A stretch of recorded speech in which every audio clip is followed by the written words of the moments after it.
And the words pleased Hamor and Shechem's Hamar's son. And the young man deferred not to do the thing, because he had delight in Jacob's daughter. He was more honorable than all the house of his father. Genesis 34:18 and 19. I agree. This boy is doing the honorable thing at this point. Hamor and Shechem, his son, came into the gate of the city and communed with the men of the city, saying, those men are peaceable with us. Therefore, let them dwell in the land and trade therein, for the land, behold, is large enough for them. Let us take their daughters to us for wives, and let's give them our daughters. Only herein will the men consult into doing consent unto us for to dwell with us, to be one people. If every male among us be circumcised, as they are circumcised, shall not their cattle and their substance and every beast of theirs be ours?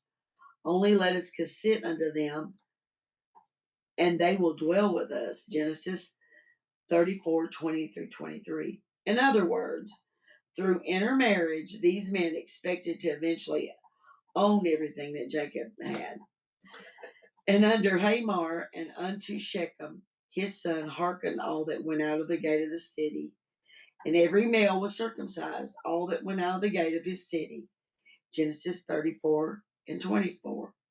Performing the rite of circumcision on unbelievers was as phony as it could be. It's like joining a church when you're unconverted.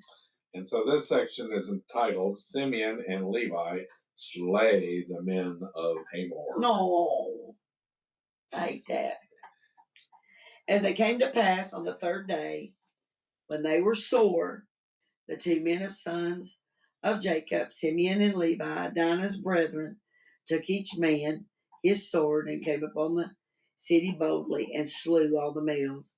Genesis 34:25. Now this was real trickery. Simeon and Levi were Dinah's full brothers, and they wanted to get revenge. In their revenge, they go too far. Neither the rape nor the fact that Hamor intended to dispossess Jacob, his sons, of the great wealth which Jacob had accumulated it. Aaron can in any way justify the brutal act of Simeon and Levi, but it does reveal the impossible situation of dealing with the inhabitants of that land. The thing they have done is a very terrible thing. And they slew Hamor and Shechem, his son, with the edge of a sword, and took Dinah out of Shechem's house and went out.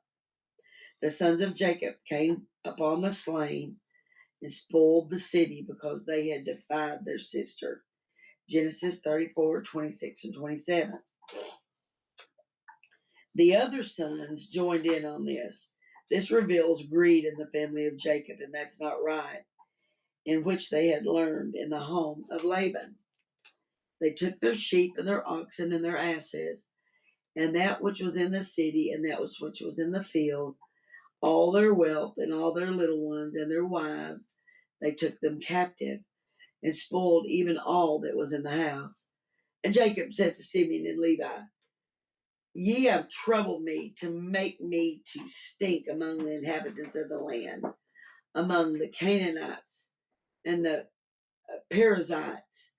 For I, being few in number, they shall gather themselves together against me and slay me, and I shall be destroyed, I and my house.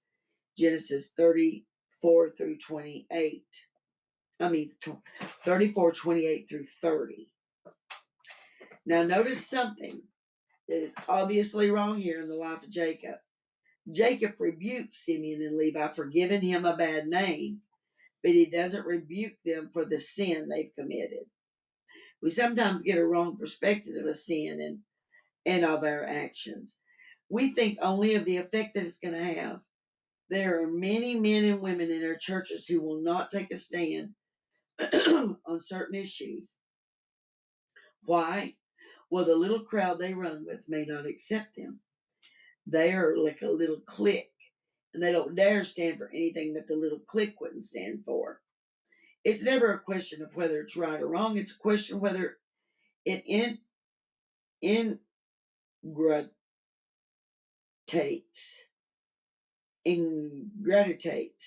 them to the crowd.